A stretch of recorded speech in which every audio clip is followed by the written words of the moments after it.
Hey everyone, welcome back to JarDev. Today I'm here with Robby. That's me. I've been here for ages. Thanks, mate. Oh, that's why you didn't say anything. You didn't need an introduction. Yes, yeah, I've been here since the get-go, as That's I told true. you before. You've been in my audacity this whole time. You know what they say about the person who's the get-go, right? No, what do they say? They're the get-goat. Right. See, it was funnier the first time because you laughed. The second time hearing it, it's not so good, but I thought I would say it anyway. Anyway. It's the... You've thrown me off now. It's the end of 2020, and what a 2020 it was, am I right? Thank God it's over. Oh. That means nothing. Things are still going to be shit in 2021. Don't let them fool you. Nah, it's like a full reboot.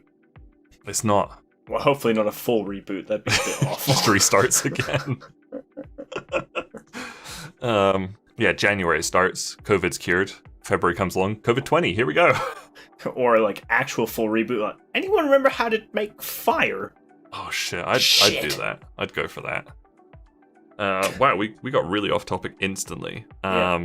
This is a video where I'm going to talk about my top 5 video games of this year.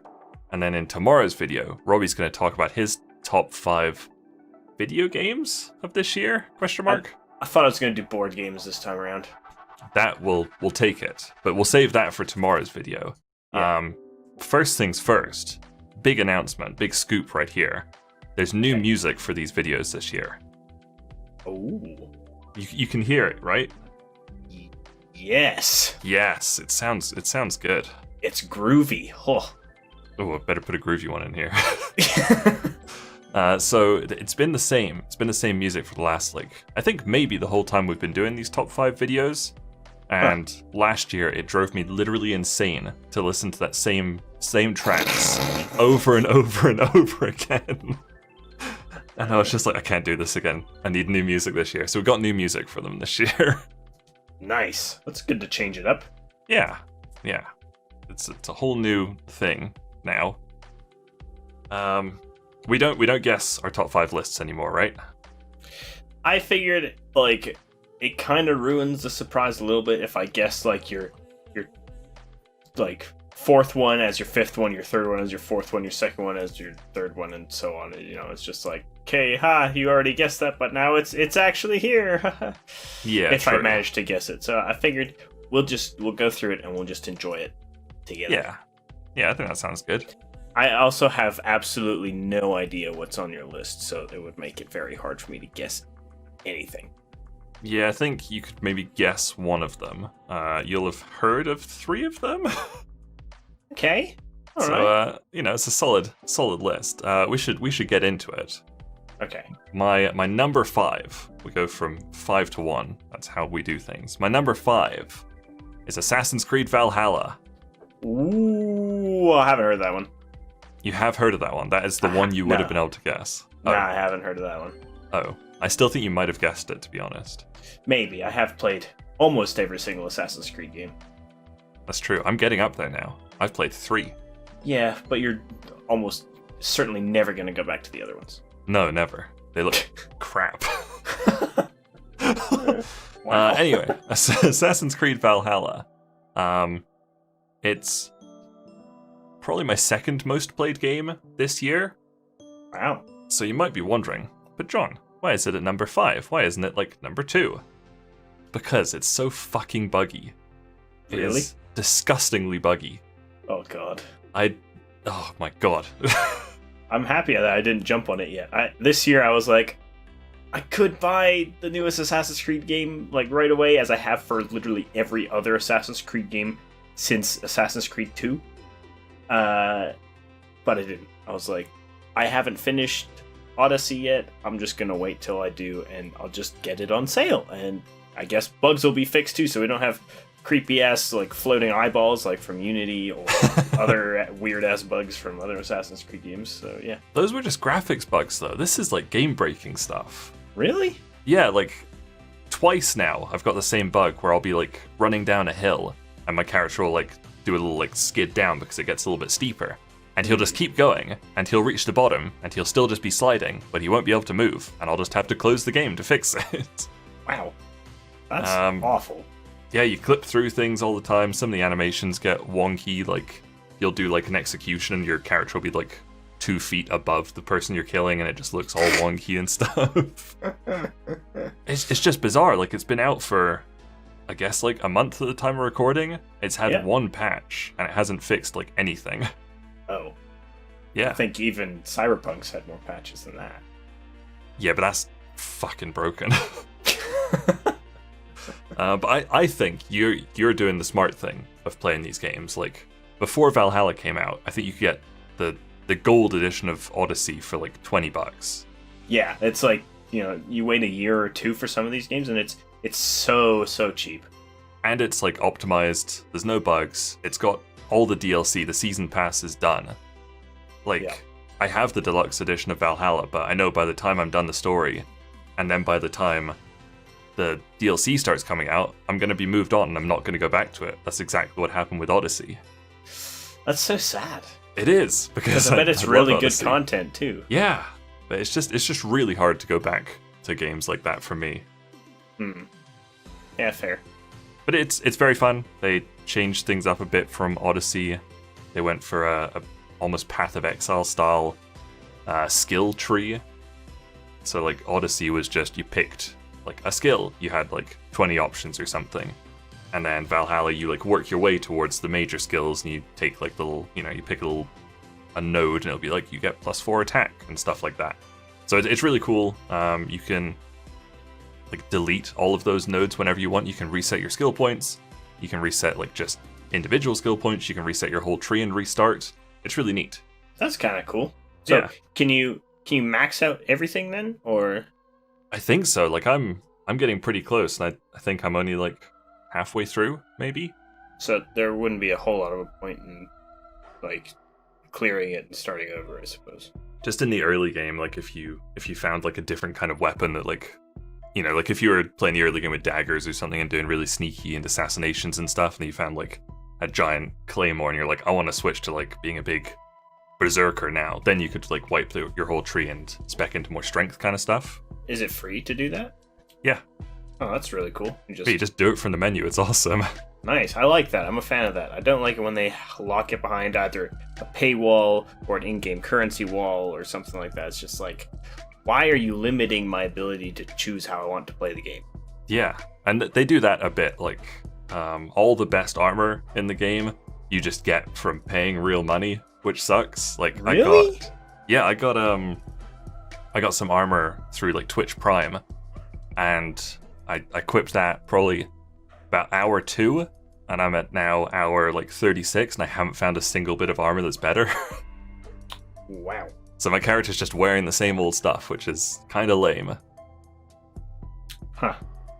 So yeah, I'm having a lot of fun with it. I'm having a total blast with it. I really love the new Assassin's Creed games, but I couldn't rank it as high as I wanted because of its issues. Right. Okay. Fair. Yeah. Hopefully it's a better game by the time you get around to it.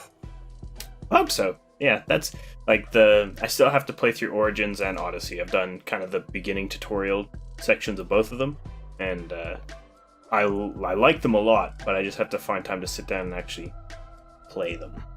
Apparently Valhalla's shorter than the last two. I know I spent 70 hours in Odyssey, and that was before the DLC came out. Wow. So okay. I'm hoping, I don't know, I feel like I'm only halfway through this one, and I'm at like 36 hours. And you're not really a completionist either, right? Not usually. I did for Odyssey, though. That was 100%. Okay. But I'm already starting to skip like little side areas and collectibles and stuff in Valhalla. Right. Fair. So there we go. That was number 5. My number 4, I think you might have heard of this one, is Bugsnax. It's Bugsnax. That's the one. Yeah. It's Bugsnax of the Bugsnax song. It's a good song, really catchy. Like, it's a really good catchy song. So yeah, I remember we saw this. I think it was E3 this year, right?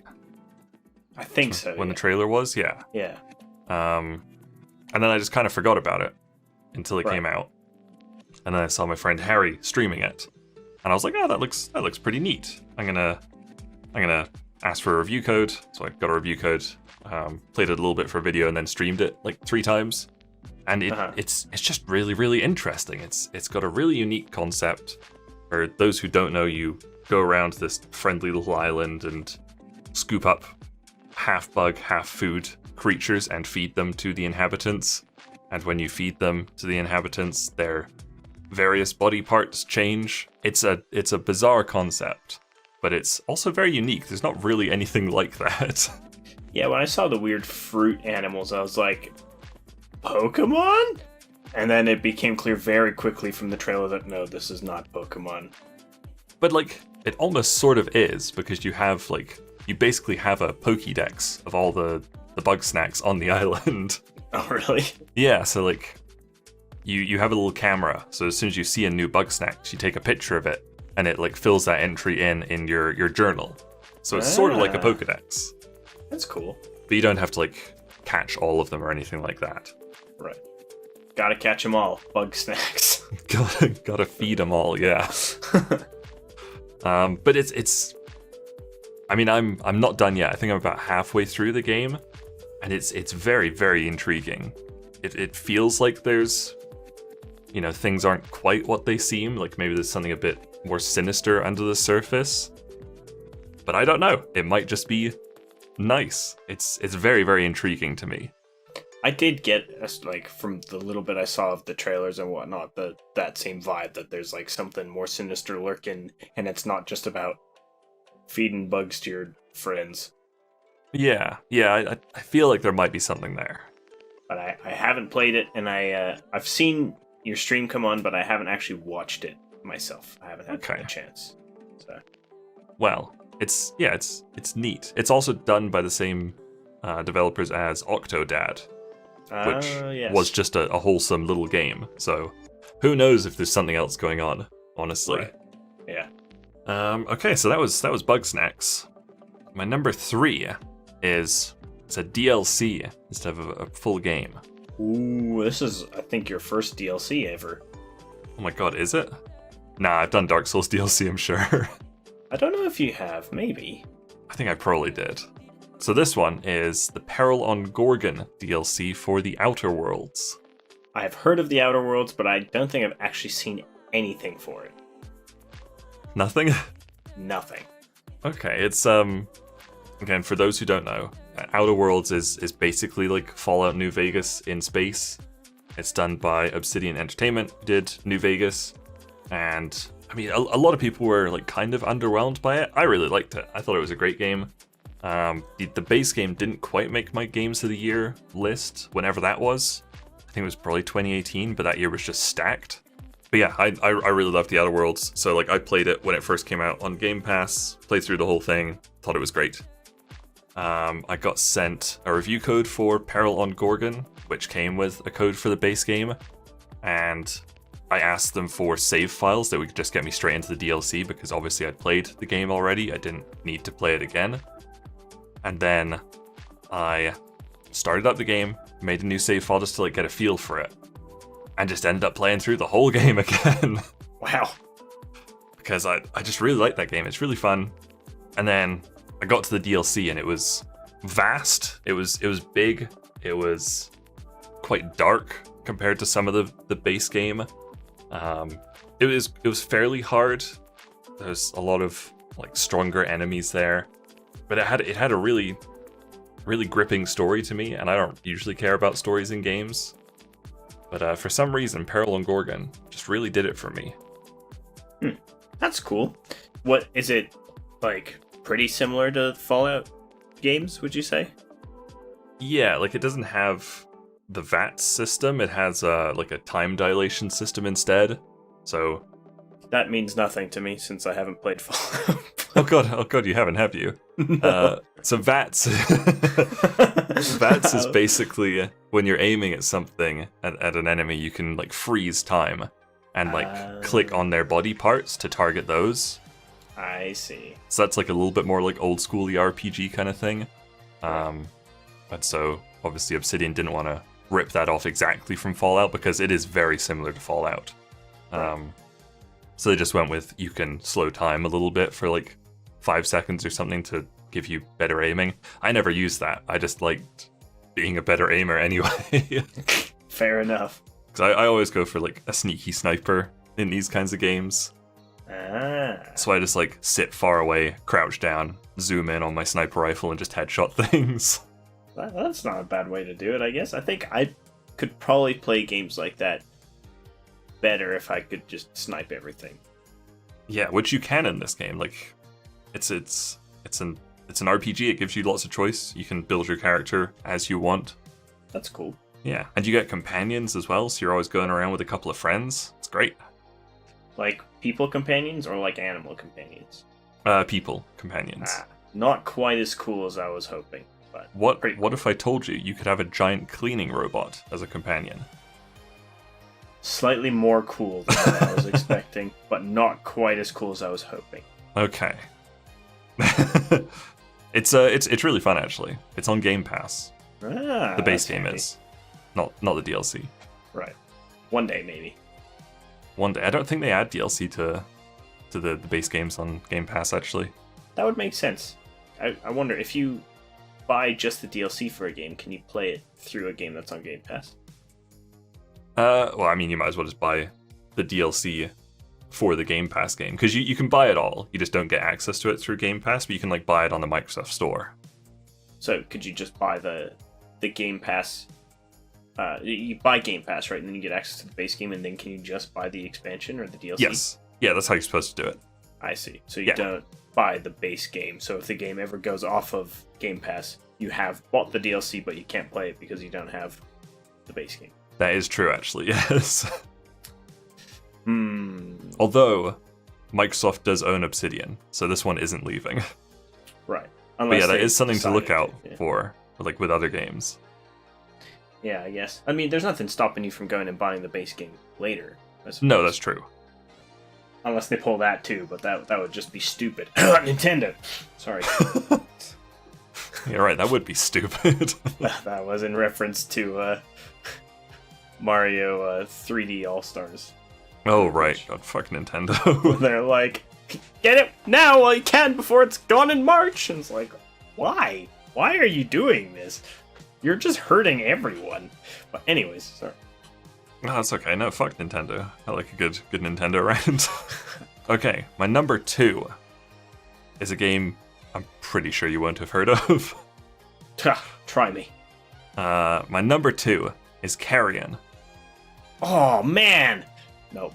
Nah, easy. I can read you like a book. Are you calling me a book? Yeah. What kind of book am I? Boy. It's a really easy to read book, like Hungry Caterpillar. Very Hungry Caterpillar. Is that a book? Yeah, it's like a kid's book. Oh, yes, I think I actually do know that one, unlike the game Carrion. Yeah. So Carrion is a reverse horror game where you play as the monster killing innocent people. That sounds like my kind of horror game. I say horror because you are a monster killing people, but it's not scary at all. It's fairly like gruesome, I guess, but it's also pixel art. So horror is just like the best way to describe a people killing monster, I guess, but it's not really a horror game. It just sounds like typical Saturday night, in my opinion, but whatever. Whoa, maybe you'd like Carrion then. But yeah, it's pixel art. You play as a little, like a sci-fi experiment gone wrong monster. You break out of your containment facility and you start killing people, and it's also a Metroidvania, so you gain different power-ups, you evolve, I guess, you become like just a massive splotch of red tentacles throughout the game. Is it side-scroller? It is side-scroller, yeah, so like okay. Each like, I guess, room, sometimes the rooms are quite large, but yeah, you go through like doors into new rooms, and like it doesn't give you a loading screen, but it does like transition to the next room. I see. So it's not like totally open, but yeah, it's kind of like an old school kind of Metroidvania. Right. That's cool. The only thing is it really needs some kind of map in game, because it's a fairly large world, And because it's a Metroidvania, you do backtrack a bit, and so you go back to earlier levels fairly frequently, and it's very, very easy to get lost, unfortunately. I think I would have trouble with that. I really, really like my maps and being able to see where I am relative to stuff. Even mini-maps, like for the longest time, I did not like playing games where I didn't have a mini-map, like Assassin's Creed games. I was really, really not a fan of like the newer games where they removed the mini-map and gave you a compass, like the Skyrim compass, Skyrim style. I mean, even that's better than nothing for me. But like a 2D kind of like side-scrolling one, I think a mini-map would be good. Most Metroidvanias have a mini-map, if not a full map. Right. Just kind of showing you what room you're in relative to other rooms and whatnot. Yeah, exactly. And like a common thing for Metroidvanias is you'll like group a bunch of rooms into an area, and then each area on the map will be like different color coded. Like you see that in like Bloodstained Ritual of the Night. Like, the one castle area will be like purple on the minimap and things like that. Right. So that would have been really useful in Carrion. I definitely had to look at walkthroughs multiple times to figure out A, where the fuck I was, B, where I was trying to go, C, how to get there. Wow. See, that's interesting that it's so high up on your list, because that to me would be like very frustrating and something I'd be like, ugh, if I had to go do that. Yeah, like I didn't really get frustrated at it. Like I think it's such a unique idea to have you play as this monster killing people. Yeah. And it was just so fun. Like I started it, and like 10 minutes in, I was like, wow, this is really, really cool. Huh. And it was also like fairly short. I played it on Game Pass, so I don't think I can check how long I played it for. I cannot. But I think it was fairly short. I played it. I went through it in like a couple of days or something. But it was solid. It was really solid. The only thing would be a mini map would have been nice. Right. But yeah, super unique game. Cool. I'm gonna do honorable mentions now. Okay. I've got a few. So first honorable mention is Ratropolis. That's a card game, collectible card game, roguelike kind of thing. I played it a shitload. I guess at the end of last year and earlier this year when it was still in early access. And they said full release was going to be, I think it's like December 22nd or something. So we're recording this video before it actually comes out. So I haven't had a chance to play the full version. Otherwise, it probably would have made it onto the list. But yeah, I really loved that game when it was in early access. Another one is Minecraft Dungeons. Ooh, I was really excited about trying that one at some point. Like, basically, Diablo meets Minecraft. Yeah, pretty much. It's also on Game Pass. That's how I played it. It was pretty fun. Yeah. Like, it would have been on the list if there was a lot less games on my list. Right. But yeah, it was decently fun. Also, Tell Me Why, which is the newest game from Don't Nod Entertainment, who did Life is Strange. Ah, yes. It's another game like Life is Strange. You're basically like an interactive movie. Interactable movie. Yeah, it's one of them. Right. I quite like those games. I've only played the first Life is Strange, but this was also on Game Pass, so I was like, give it a go.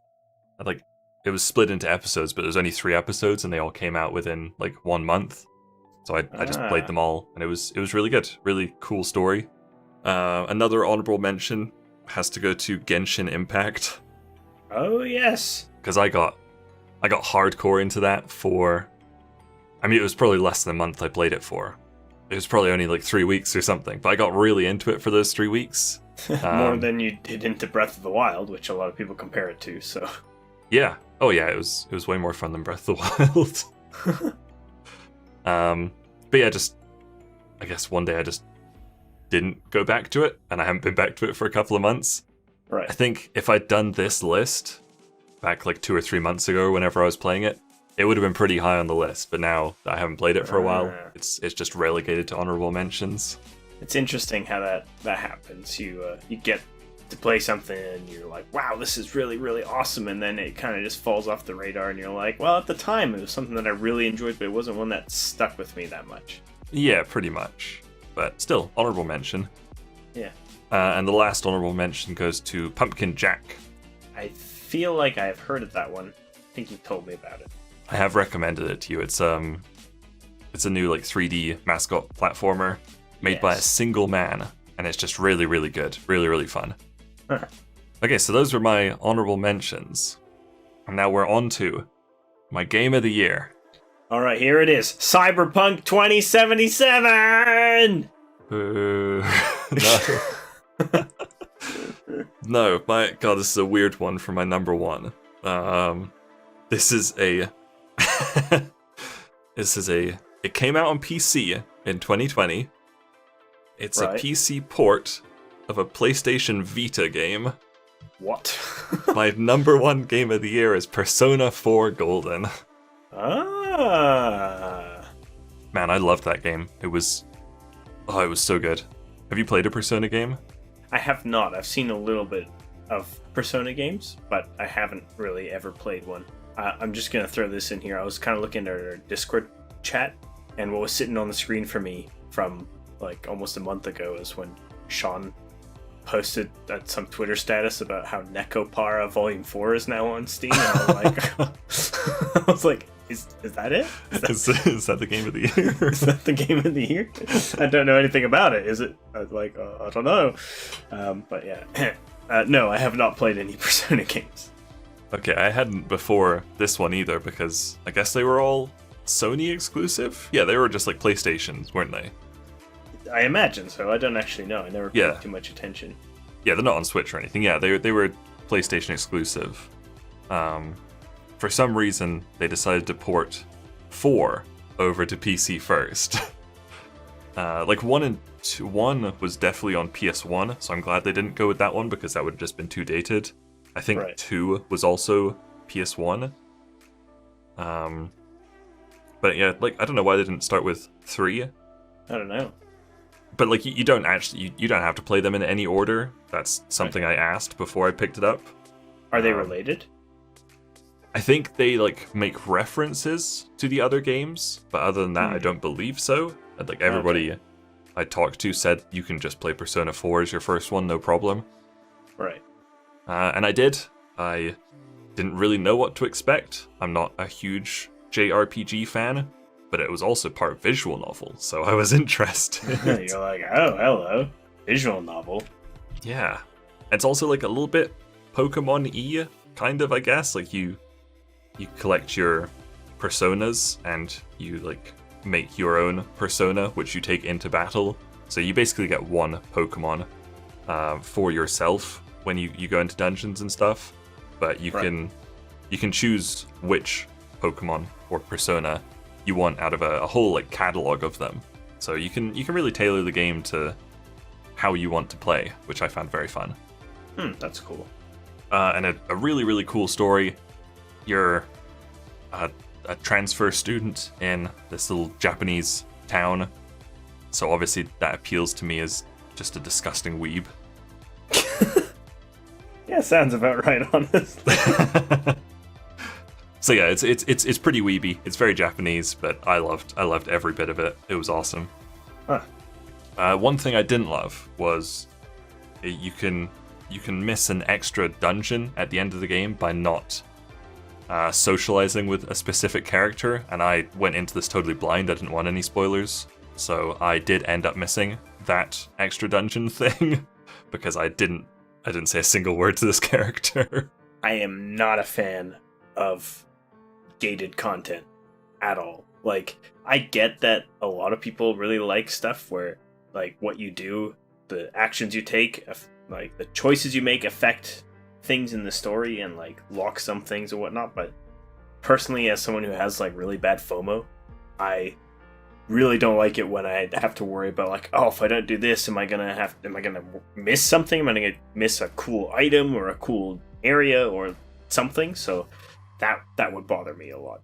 Yeah, that was definitely a bit annoying. I almost missed like the true ending as well, but like as I was getting close to the end, I was like, I I've put like 40 hours into this. I would hate to get a bad ending now, so I did look up like a spoiler-free how to get the good ending guide, and I did get that, but I did miss a bonus, like extra dungeon, because I didn't talk to this person, so that was a bit annoying. Is it just one interaction that unlocks it? No, you have to, throughout the game you can raise your social link with characters, where you just like talk to them and do activities with them and stuff like that, and you have to max out this character's social link, and I didn't talk to her at all. Oh. So I didn't even get her to level 1. Wow, rip. Yeah. But I had a really good time with it, so like it's still installed from when I played it over the summer, so I will go back to it at some point. It's just like it took me 40 hours to do the first playthrough. It's quite a large commitment, so I'm just waiting for the time when I feel like I want to play it again. But then I will actually go through and make sure I socialize with everybody and get the dungeon and stuff like that. So, have you played any other Persona games, or is this the only one you've played? This is the only one. I mean, I don't really have access to them. I guess I have a PS4, but I'm not going to play a game on my PS4. Is Persona 5 only on PS4? I think Persona 5 was on PS3, but then Persona 5 Royal was on PS4. So just like, I think Persona 4 was PS2, then Persona 4 Golden was PS Vita, and now PC. It's so weird. But I believe Persona 4 Golden set a new record on Steam of some kind, like sales in the first day or something like that, when it came out. So hopefully Sega and Atlus have seen that and will put 3 and 5 on Steam. So yeah, there you go. Persona 4 Golden's my game of the year 2020. Loved it. I definitely wouldn't have guessed that. So that's really cool. Something different. Yeah. And it was a bit weird putting it on here because it's been out for ages, but I'd never played it. The PC port was new this year. I loved it. Game of the year. It counts. Counts to me. Exactly. All right. There you go. That was my top 5 games of 2020. God, I think we went a bit long on this one. Yeah, don't worry. Mine's not going to be that long. Oh, phew. God, these videos are going to be all over the place. You wait until you see some of these videos coming up. All right. Well, thank you very much for watching this one. Tomorrow, we'll be going over Robby's top 5 games of the year. Can't wait to hear what we've got there. Oh boy, that's gonna be a thing. Board games. It's gonna be board games. Can't wait. All right. Thanks everybody very much for watching. We'll see you tomorrow. Bye. Yep. Bye.